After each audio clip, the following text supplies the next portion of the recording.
Vous vous êtes déjà demandé comment les cycles lunaires pouvaient concrètement transformer votre vie? Découvrez une méthode révolutionnaire qui va au-delà de l'astrologie traditionnelle. Dans cette masterclass gratuite, Johan Roche vous dévoile son approche centrée sur l'influence de la Lune, permettant d'appliquer l'astrologie de façon vibratoire et émotionnelle dans votre quotidien. Plus qu'une simple masterclass, c'est une approche pédagogique innovante qui rend l'astrologie enfin accessible à tous. Ne manquez pas cette opportunité unique de maîtriser un outil puissant pour forger votre destin. Cliquez maintenant en haut à droite de l'écran ou sur le lien en description pour réserver votre place. C'est ça l'avenir, ce sont des vaccins thérapeutiques avec des anticorps monoclonaux fabriqués en laboratoire. Ça va coûter très cher, mais ces anticorps monoclonaux qu'on sait fabriquer aujourd'hui, on va les injecter aux patients avec mission de cet anticorps monoclonal d'aller flinguer, d'aller tuer la cellule cancéreuse. Et c'est là que nous avons obtenu des résultats époustouflants, je dis bien époustouflants, avec des cas de personnes atteintes de mélanome malin, avec des métastases malheureusement donc à des stades avancés, qui avec ces nouveaux traitements de l'immunothérapie sont en vie 5 ans, 7 ans, 10 ans plus tard, alors qu'avant, ils avaient 1 an, un maximum 2 ans de vie devant eux. Bonjour à tous. Eh bien, figurez-vous qu'aujourd'hui, je suis un peu inquiet, tout en étant joyeux 24 heures sur 24, vous le savez. Pourquoi suis-je inquiet? Parce que nous avons des statistiques qui montrent que nous allons vers 500 000 nouveaux cas de cancer par an en France, chaque année. Trop de cancer de la prostate, messieurs. Trop de cancer du sein, mesdames. Trop de cancer du côlon et du rectum, pour les deux, sexe masculin et féminin. Trop de cancer chez des enfants. Bref, il faut que je vous explique un petit peu, avec Jean, l'importance des chimio-immunothérapies. Il y a quelques imbéciles récemment qui est allé écrire sur les réseaux sociaux que j'étais contre la chimiothérapie et que puisque j'étais contre la chimiothérapie, c'était une bonne chose. Je ne suis pas du tout contre la chimiothérapie. Encore aujourd'hui, avec mon équipe, je conseille des chimiothérapies dans des cas bien particuliers et je reconnais qu'il peut y avoir parfois des abus. Comme dans tout, il peut y avoir des abus, donc il faut être raisonnable, il faut savoir discerner entre ce qui est utile et ce qui peut être effectivement abusif. Mais aujourd'hui, nous avons du nouveau. Et ce nouveau, c'est l'immunothérapie. Oh, c'est pas tout nouveau, l'immunothérapie. Nous avons énormément progressé depuis les années 82. Pourquoi 82? Parce que 82, c'est l'arrivée d'une maladie épouvantable qui arrive sur notre planète, qui s'appelle le sida, syndrome d'immunodépression acquise. Acquise par quoi? Acquise par un virus invisible, un virus tellement petit qu'il faut des microscopes puissants pour arriver à le voir, le virus de l'immunodéficience humaine. Human Immunodeficiency Virus, c'est pareil, VIH, HIV. Bon, et quand on attrape ce virus, qu'on n'attrape pas en regardant les étoiles, eh bien, évidemment, c'est quand même pas une bonne chose parce qu'on va avoir un système immunitaire qui va se détruire. Se détruire à un point tel qu'il a été énormément travaillé et qu'aujourd'hui, on peut vivre avec ce virus porté en soi, caché dans notre corps, sanctuarisé. On peut vivre autant qu'une personne qui ne l'a pas attrapé. Sauf que il faut que cette personne qui a attraper le virus du sida soit traité par des traitements tout à fait particuliers qui sont relativement lourds, qui coûtent relativement cher à la société, mais qui sont nécessaires pour vivre aussi longtemps qu'une personne qui n'a pas attrapé le VIH. Évidemment, je ne vous conseille pas de l'attraper. Si tout commençait par une respiration, respirer pour s'apaiser, se réguler, retrouver son énergie et se reconnecter à soi. Avec les journées immersion Breathwork Power, je vous invite à vivre encore plus grand que tout ça. Respirer pour se libérer des tensions, des poids lourds, de toutes ces croyances qui vous gênent et qui vous empêchent d'être vous-même. Respirer pour réactiver la partie de vous qui est endormie, pour relancer votre énergie, votre vision et votre puissance intérieure. Et respirer pour ouvrir à plus grand, pour être capable d'accueillir, de recevoir la vie que vous souhaitez vraiment vivre. Et tout cela, on va le faire ensemble maintenant. Venez expérimenter Breathwork Power. Une journée rythmée en 3 temps pour libérer, activer et expanser afin de créer cette réalité que vous souhaitez vraiment.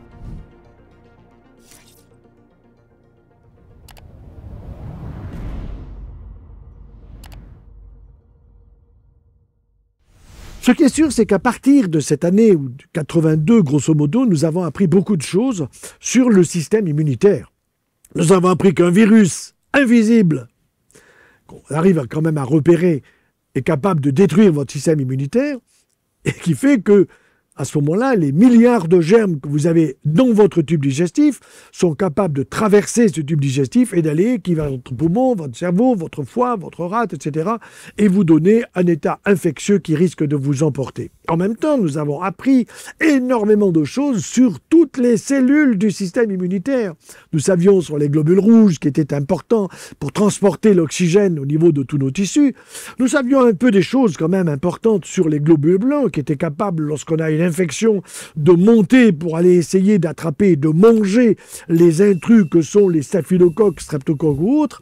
Mais nous avons appris beaucoup sur toutes les familles de globules blancs qui sont des lymphocytes B issus de l'os, bonne en anglais qui veut dire l'os, ou des lymphocytes T qui sont capables d'être, après être passés derrière notre sternum dans le thymus, d'acquérir de la mémoire pour fabriquer des anticorps. Donc nous avons appris énormément de choses, nous sommes au top sur ce sujet-là et nous avançons encore, ce qui a permis de créer ce qu'on appelle l'immunothérapie. Alors immunothérapie, il faut quand même que je vous l'explique parce qu'elle a une source merveilleuse. C'est quoi?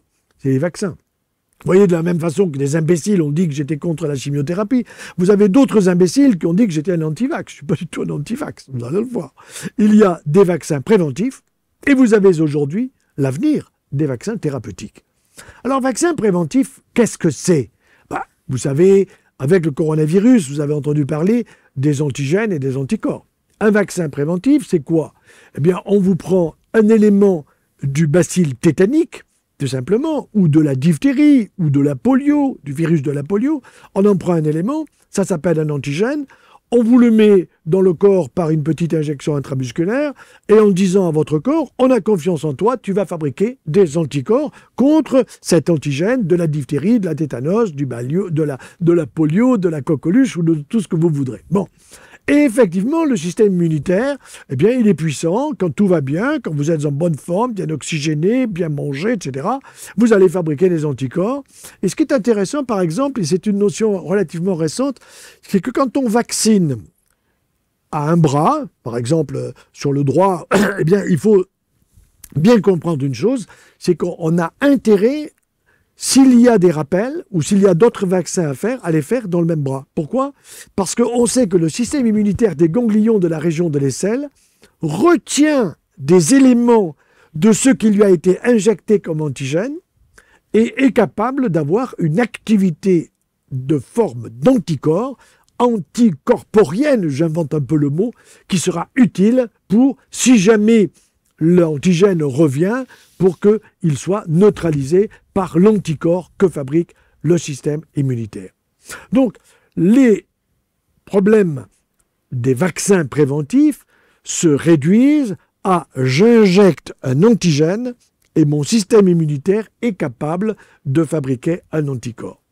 Et comme aujourd'hui, on donne des vaccins en multipliant le nombre d'antigènes, il y a deux solutions.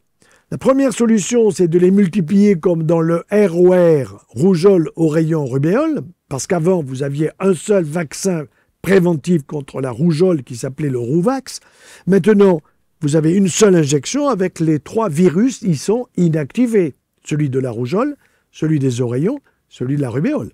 Ils sont inactivés, mais ils vont être actifs, puisque si je vous les injecte dans votre système musculaire, il y aura un passage dans le sang, et il y aura le système immunitaire qui va fabriquer des anticorps anti-rougeoleux, anti-oreillon et anti-rubéole. Bien, et tout ça marche parfaitement, et il n'y a pas besoin de mettre d'adjuvant. Adjuvant. Qu'est-ce que ça veut dire, adjuvant? Ajouter. Ajouter quoi?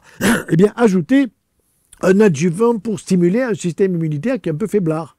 Quand vous avez une injection d'un antigène qui n'est pas très actif, qui ne va pas trop stimuler votre système immunitaire, eh bien à ce moment-là, le fabricant dit moi je vais ajouter un adjuvant, et cet adjuvant, dans le passé, il n'y a pas encore très longtemps, s'appelait le phosphate de calcium. phosphore, calcium, ça circule dans notre sang, mais si on le met en intramusculaire lors d'une injection vaccinale avec un adjuvant de phosphate de calcium, on va stimuler le système immunitaire. Et il s'avère, figurez-vous, que les Américains nous ont fait faire des erreurs. Lesquelles? Eh bien, tout simplement, ils sont arrivés en France en nous disant « vous êtes rétro », c'était dans les années 80, et vous utilisez le phosphate de calcium, grosse erreur, il faut utiliser l'aluminium. Or, l'aluminium, ok, va stimuler votre système immunitaire, mais je n'ai pas prouvé. Il n'y a eu aucune étude randomisée, sérieuse et rigoureuse qui ait démontré qu'il y a une supériorité de l'aluminium comme adjuvant vaccinal par rapport au phosphate de calcium. Mais, cependant, pour des raisons économiques complexes à expliquer, il est devenu l'adjuvant principal. Il disparaîtra, je vous l'annonce déjà, il disparaîtra, puisque les labos sont en train de travailler des adjuvants végétaux, d'abord en pensant aux véganes, en disant, ben voilà, vous aurez un adjuvant végétal, puisque vous êtes végane, c'est avec celui-là que vous serez vacciné, ça fera une publicité d'enfer. Bien. Donc ce qui est certain, c'est que cet aluminium, nous n'en avons pas besoin dans notre corps. J'ai écrit un bouquin là-dessus, qui s'appelle « Refuser l'aluminium dans tous les produits de santé », sous-titre « Plaidoyer pour des vaccins sûrs et sans danger ». Donc, ce n'est pas Joyeux qui est anti-vax. Tout ça, c'est complètement absurde. Par contre, je ne suis pas favorable à l'aluminium parce que je demande à mes collègues et à tous ceux qui font la fabrication de ces vaccins avec cet adjuvant de m'apporter la preuve scientifique qu'il y a une seule réaction enzymatique dans notre corps où nous avons besoin d'aluminium. Je les mets au défi. Ils me démontreront oui pour le fer, oui pour le cuivre, oui pour le manganèse, oui pour le cobalt, mais pour l'aluminium, je les mets au défi de me démontrer que nous en avons besoin. Bon, bref, là nous sommes sur les vaccins préventifs. Je suis à fond pour les vaccins préventifs, mais sans aluminium. Le problème, c'est que vous avez 5 boîtes internationales qui se partagent la planète. Ça veut dire grosso modo 8 milliards de personnes et que les laboratoires fabricants ont prévu des choses très importantes. Retenez-le, faites-le savoir autour de vous. 4 vaccins pendant la grossesse, 1 contre la grippe, 2 contre le coronavirus, 3 contre le virus respiratoire syncytial et 4 la coqueluche. Ça, c'est pendant la grossesse. C'est curieux. Est-ce que nous avons perdu beaucoup d'enfants dans le passé car ils n'étaient pas vaccinés pendant le temps de la grossesse? Moi, j'aimerais bien voir des études scientifiques sérieuses qui ne seraient pas données uniquement par les laboratoires fabricants, mais qui soient des études randomisées, comme le demande d'ailleurs le ministre nouveau de la Santé qui est aux États-Unis et qui aurait bien besoin de former nos propres ministres de la Santé en France qui sont compétents de incompétence. C'est ça le gros sujet d'aujourd'hui. Alors, vous l'avez bien compris, je suis très favorable au vaccin, d'autant plus que, mais pas au vaccin pendant la grossesse, ça aussi vous l'avez compris, d'autant plus que maintenant, ils sont en train de réfléchir à 2 choses. 1, ils vous disent, il y a 50 vaccins actuellement qui ont évité la mort à pratiquement 2,5 millions de personnes. Je ne sais pas d'où sortent ces statistiques. Ça, c'est du vent tout simplement de communicants. Et ils sont en train de prévoir sur une vie d'un siècle sans vaccin. Bon, avec évidemment les rappels. Bon, ben, écoutez, si vraiment on a des études randomisées qui montrent que cela est très utile à la santé, nous y serons favorables. Ça, ce sont donc les vaccins préventifs. Alors, maintenant, les vaccins thérapeutiques, ben, nous rentrons dans l'immunologie. Ah, nous rentrons dans l'immunologie. De quelle façon? Bien, tout simplement parce qu'on s'est rendu compte que les globules blancs spécifiques, il y a des cellules très nombreuses de globules blancs, en particulier des familles de lymphocytes qui sont 369 familles dont nous ne connaissons pas les actions précises de chacune d'entre elles, qui sont capables d'avoir des effets immunologiques. Et donc, l'idée a été de stimuler ces globules blancs qui ont des capacités immunologiques contre le cancer. C'est-à-dire de fabriquer des anticorps. Si le corps n'est pas capable de fabriquer des anticorps, par contre, malheureusement, il fabrique des antigènes. Quels antigènes? Eh bien, des antigènes qui sont des cellules cancéreuses.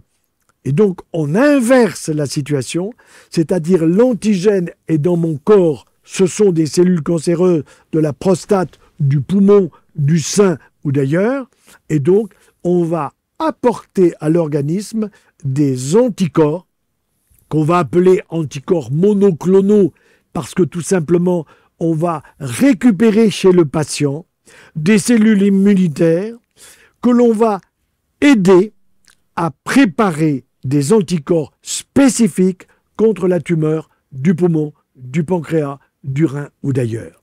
Et donc, c'est ça l'avenir, ce sont des vaccins thérapeutiques avec des anticorps monoclonaux fabriqués en laboratoire, ça va coûter très cher, mais ces anticorps monoclonaux qu'on sait fabriquer aujourd'hui, on va les injecter aux patients avec mission de cet anticorps monoclonal d'aller flinguer, d'aller tuer la cellule cancéreuse. Et c'est là que nous avons obtenu des résultats époustouflants, je dis bien époustouflants, avec des cas de personnes atteintes de mélanome malin, avec des métastases malheureusement donc à des stades avancés, qui avec ces nouveaux traitements de l'immunothérapie sont en vie 5 ans, 7 ans, 10 ans plus tard, alors qu'avant, ils avaient 1 an, un maximum 2 ans de vie devant eux. C'est vous dire les progrès.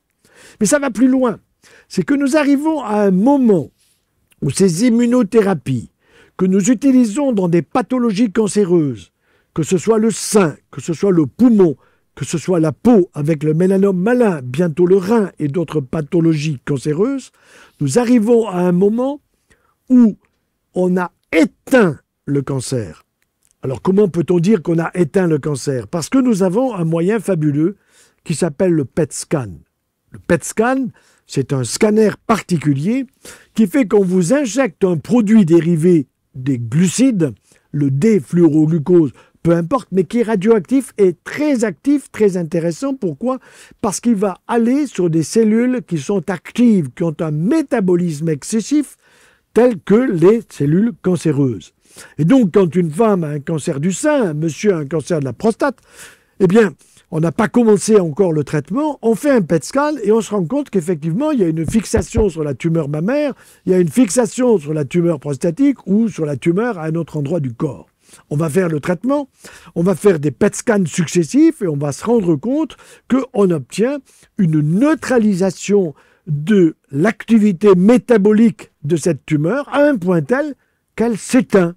On va éteindre des métastases de cancer de la prostate ou du sein ou des métastases de mélanome.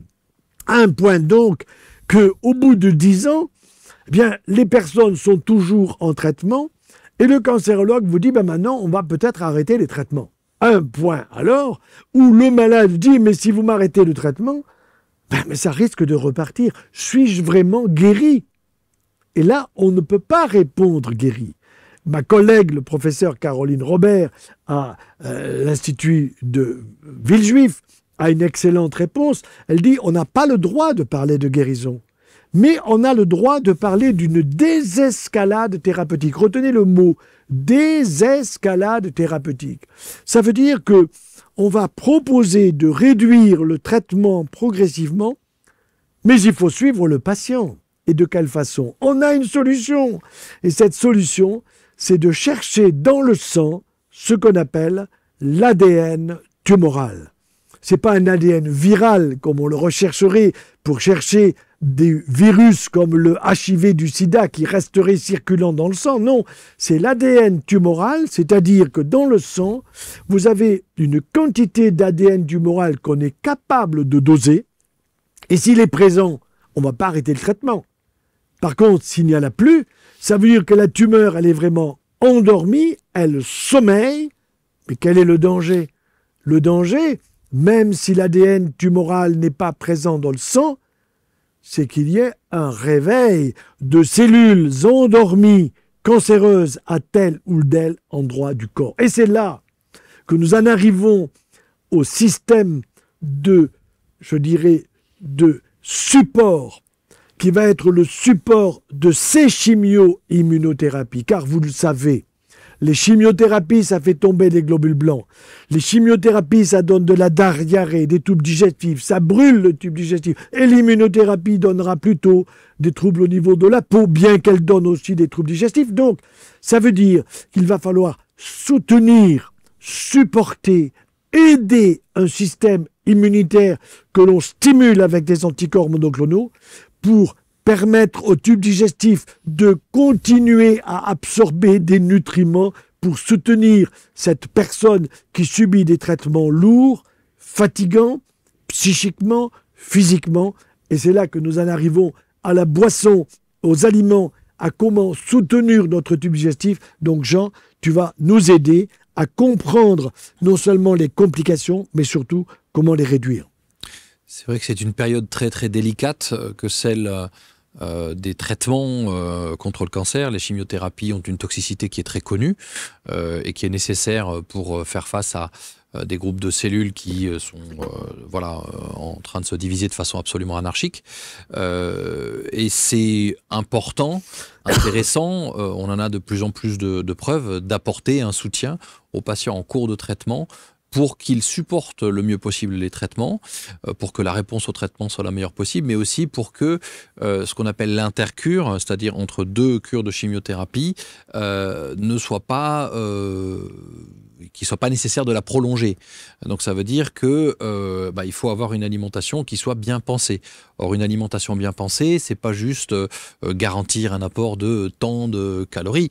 C'est beaucoup plus précis qu'une question simple de calories, puisque toutes les calories ne se valent pas. C'est important de le redire.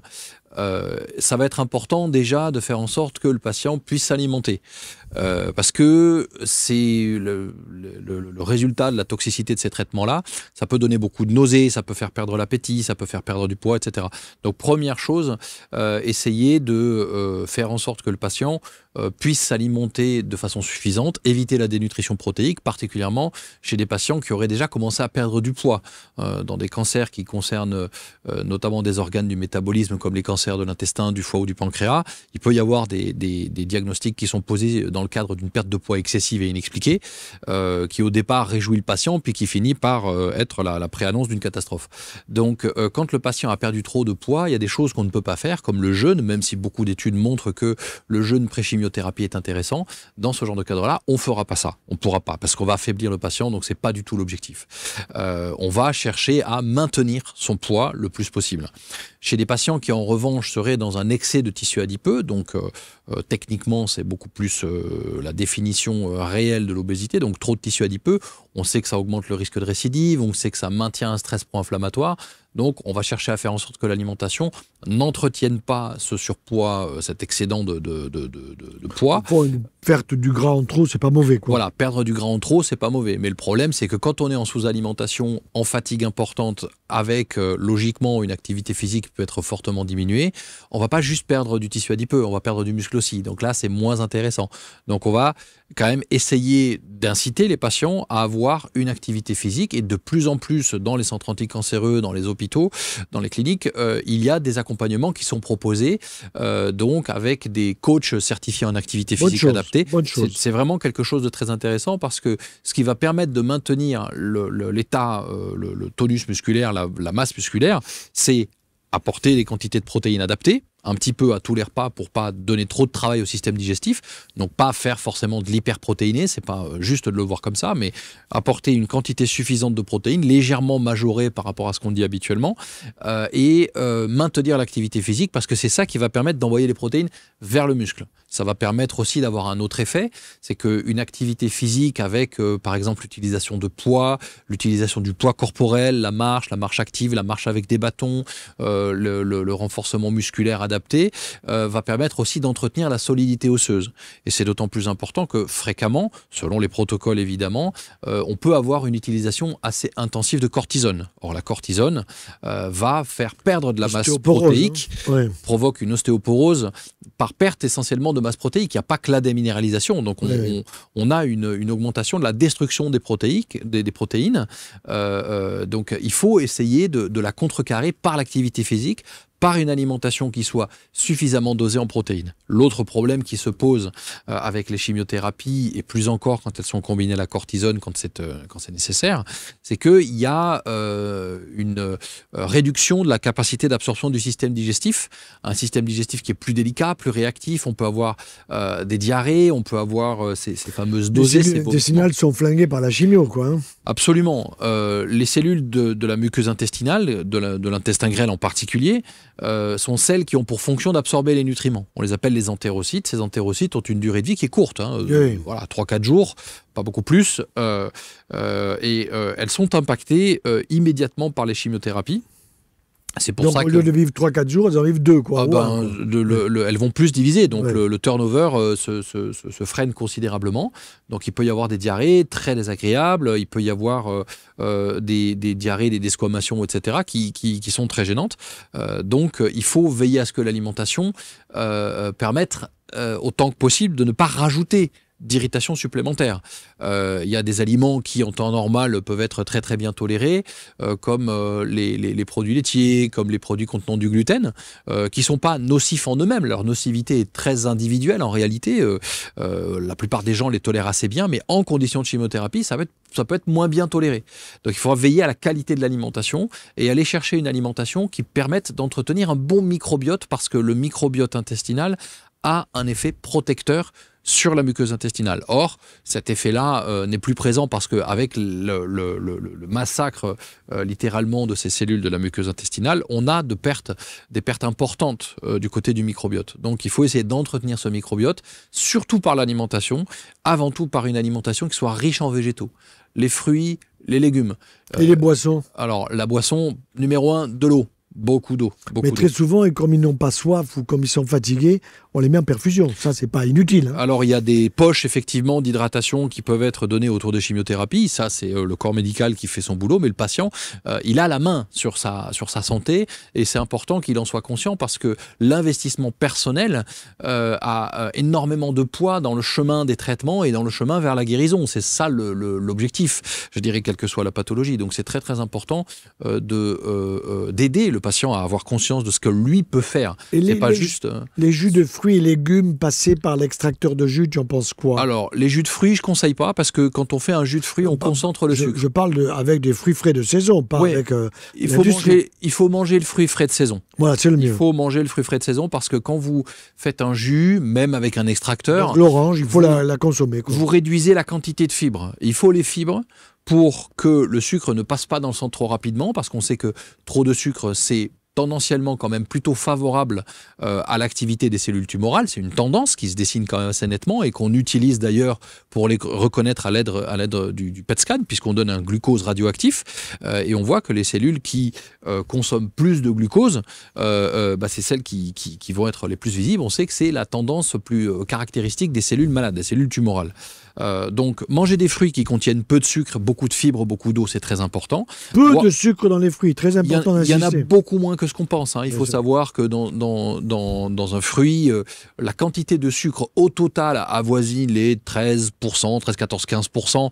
Cas particulier, dans la banane, on aura plus de glucides parce qu'il y a de l'amidon dedans, donc c'est un cas un peu à part. Mais il faut savoir que quand vous mangez par exemple du pain ou des pâtes, vous avez... sur la matière sèche, plus de 70% de glucides, plus de 70% d'amidon. Or, l'amidon, c'est des molécules de glucose qui seront rapidement assimilables. Hein, on ne parle plus du tout de sucre lent, sucre rapide. Ça date des années 70. Maintenant, on a l'index glycémique et on sait que l'amidon, même s'il est complexe, il est très rapidement digéré et il peut faire monter la glycémie rapidement. Donc, avoir une alimentation trop riche en féculents n'est pas une bonne stratégie. Il faudra choisir les fruits entiers, les légumes entiers, et puis éventuellement avoir en ajout les jus de légumes faits avec un extracteur. C'est intéressant parce que on va amener de la chlorophylle, on va amener des nutriments, on va amener des vitamines à des doses physiologiques. On évite les supplémentations. Là, on a moins de fibres quand même avec l'extracteur. En fait, l'intérêt de l'extracteur, c'est qu'il va permettre de garder les fibres plus douces, qui sont moins irritantes. Celles qui ne sont pas irritantes. Voilà. Parce que les fibres dures peuvent être un peu plus irritantes sur un terrain fragilisé par le traitement. Mais on ne va pas prendre de l'ananas, quoi. Hein. Voilà, l'ananas, c'est pas forcément le meilleur choix. Donc, les extracteurs de jus peuvent aider à maintenir à la fois un apport en fibres, solubles, donc qui stimulent positivement le bon microbiote, et en nutriments. Voilà. Et sans utiliser les supplémentations, supplémenter en vitamines pendant une chimiothérapie, c'est totalement déconseillé. La chimiothérapie, si elle est toxique, on a besoin de sa toxicité, il faut la laisser travailler. Elle est anticancéreuse, il faut être clair. Voilà, c'est ça. Alors évidemment, il y a des dégâts qui sont faits, mais on aura le temps après de reconstruire tout ça, de permettre au foie de se remettre le cheveu repousse. Oui, les cheveux repoussent. Je suis mal placé pour en parler, mais les cheveux repoussent, tout à fait. Donc voilà. Alors c'est d'autant plus important de penser à une nutrition de haute qualité que la qualité va permettre à la moelle osseuse de mieux fonctionner. On a quelques études qui semblent confirmer que l'utilisation de la vitamine D pendant la chimiothérapie n'est pas du tout contre-indiquée. Donc ça, c'est quelque chose qu'il faut voir avec son oncologue, mais a priori, ça n'est pas contre-indiqué, donc c'est quelque chose qu'on peut utiliser. L'utilisation des probiotiques, il faut qu'elle soit faite de la bonne façon. Des probiotiques qui sont de la famille des Saccharomyces, donc des levures, sont à éviter parce qu'ils peuvent coloniser la chambre implantable, ils peuvent passer dans le sang, donc ça on évite. Par chambre contre, implantable, c'est pour la chimiothérapie. Hein. Voilà, le boîtier d'injection de la chimiothérapie. Par contre, l'utilisation de probiotiques qui sont des bifidobactéries, des lactobacilles, elles n'ont aucun pouvoir infectieux, donc elles peuvent être utilisées pendant la chimiothérapie. Ça permet à la fois d'entretenir le microbiote intestinal, mais dans certains cas, ça permet aussi de limiter, quand on les utilise par voie buccale, de limiter le risque de développer des mycoses buccales qui vont oui, parce que nous avons un microbiote buccal. Tout à fait. Et dans lequel c'est pas la place pour avoir du Candida albicans dans la bouche. Hein. Non, tout à fait, parce que les mycoses, quelles qu'elles soient, hein, Candida albicans ou autres, vont tellement irriter la cavité buccale que vous allez avoir gingivite, stomatite, brûlure, et les patients n'arrivent plus à s'alimenter. Donc c'est très inconfortable, ça peut les affaiblir un peu plus. Donc protéger son microbiote avec des probiotiques rigoureusement bactériens, c'est quelque chose qui est intéressant et qui peut être fait sans risque, mais il faut absolument éviter l'ultralevure. Souvent, il prescrit ultralevure. C'est ça, là, je crois qu'il faudrait que tu insistes. Hein. Dans le domaine de l'oncologie, les oncologues, les pharmaciens hospitaliers savent parfaitement que c'est totalement contre-indiqué. Ça fait très longtemps que ça se sait. D'ultralevure. Jamais d'ultralevure pendant les chimiothérapies. Parfois, ils vont jusqu'à dire que les probiotiques sont interdits. Dans la réalité, les probiotiques bactériens ne posent pas ce problème-là. Donc il faut être conscient de ce qu'on fait. Si vous ne l'êtes pas, je dirais, il vaut mieux rien faire si vous n'êtes pas sûr de ce que vous faites. Voilà. Et faites-vous accompagner, quoi. Voilà, il faut se faire accompagner. Mais ce qui est très important, c'est de bien tenir compte de l'effet de l'alimentation. C'est le modèle alimentaire que l'on choisit qui sélectionne un microbiote de bonne ou de mauvaise qualité. J'aime bien le mot modèle alimentaire des patients qui sont en chimio-immunothérapie. Voilà. Il faut pas manger n'importe quoi. Hein. Voilà. Il faut y avoir une alimentation riche en fruits et légumes. Il faut plutôt consommer des poissons que des viandes lourdes, etc. Alors consommer des produits laitiers, oui, non, si vous les digérez bien, si ça vous fait du bien, si ça vous maintient le moral, avec modération, parce que dedans on a quand même des acides gras saturés, donc c'est pas les meilleurs acides gras, mais avoir une alimentation avec pas mal d'aliments crus qui ont été correctement nettoyés pour éviter quand même le risque de parasitose, d'infection, etc. Donc là-dessus, il faut faire les choses très proprement.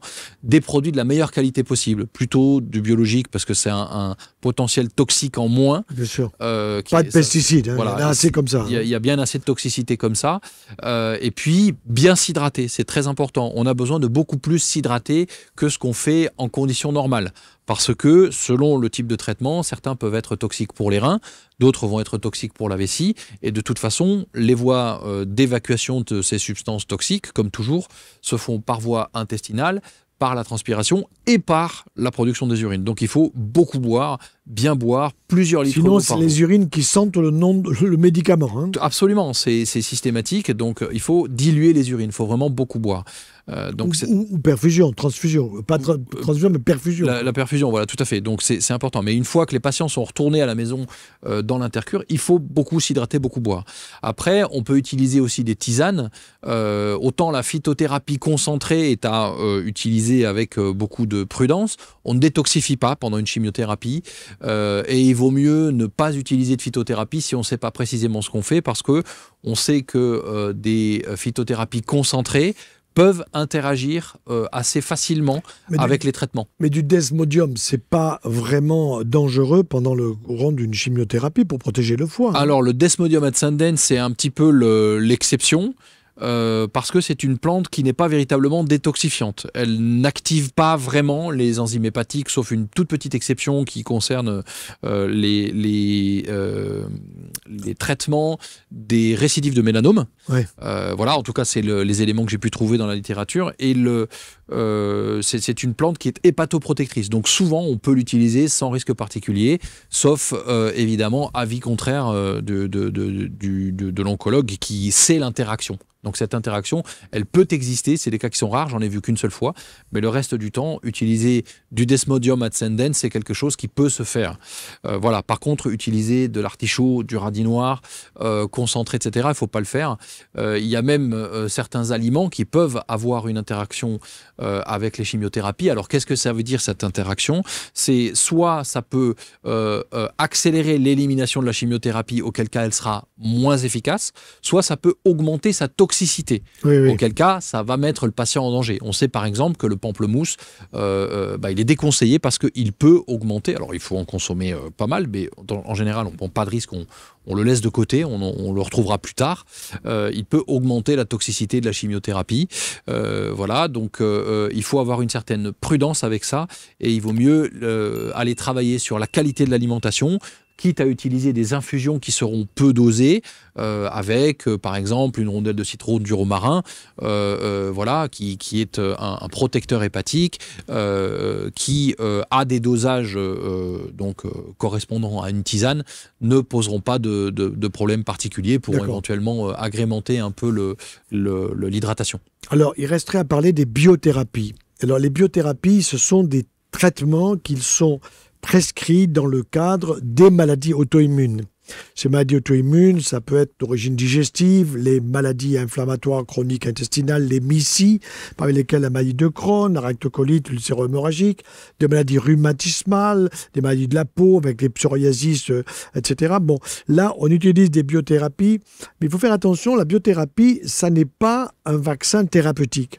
C'est l'utilisation de la capacité de certaines molécules qui sont dans les cellules immunitaires, qu'on appelle des cytokines, et qui sont capables de réduire un état inflammatoire. Donc ces biothérapies sont utilisées avec une certaine efficacité incontestable, mais ce qui me choque, c'est que dans ces maladies auto-immunes qui ont une origine très souvent nutritionnelle par de mauvaises habitudes alimentaires, eh bien l'état actuel de la médecine thérapeutique, je dirais, a tendance à pousser ces biothérapies, qui coûtent d'ailleurs extrêmement cher, sans donner le moindre conseil nutritionnel.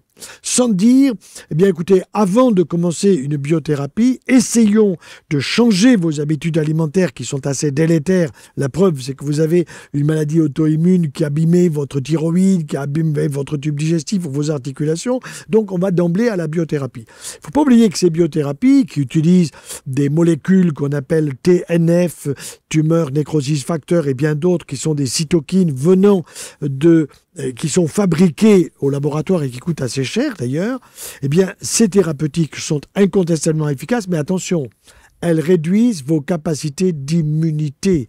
Elles réduisent vos défenses immunitaires à un point tel que quand elles sont prolongées, elles peuvent être à l'origine d'apparitions de pathologies cancéreuses. Donc, on ne va pas trop insister aujourd'hui parce que nous y reviendrons sur ces biothérapies qui sont utilisées pas dans des pathologies cancéreuses, mais qui sont incontestablement efficaces dans des maladies chroniques, rhumatismales, digestives ou ailleurs. Mais il faut faire attention à ces biothérapies qui sont assez à la mode, il faut bien le dire, et qui sont utilisées et prescrites assez facilement par nos collègues de gastroentérologie, de rhumatologie, de dermatologie, etc.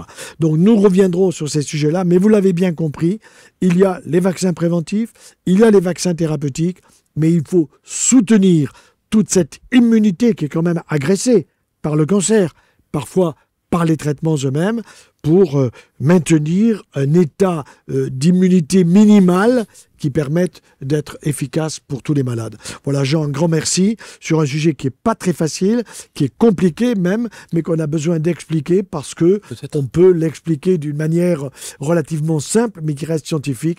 Et si vous avez des questions, eh bien, vous passez par l'association Famille Santé Prévention que nous avons créée, développée avec toute une équipe, famillesantéprévention.org. N'oublions pas qu'en 2026, exactement dans 6 mois, pratiquement du 11 au 18 janvier, nous pourrons être ensemble à Everness, un magnifique coin entre Lausanne et Genève, où nous pourrons accueillir 150 personnes pour parler de la prévention santé, pas simplement des cancers, mais aussi des maladies auto-immunes qui sont beaucoup trop nombreuses dans notre société. Il y a trop de malades et pas assez de bien portants. L'objectif pour nous, c'est la prévention, c'est le bonheur, c'est la santé. À très bientôt.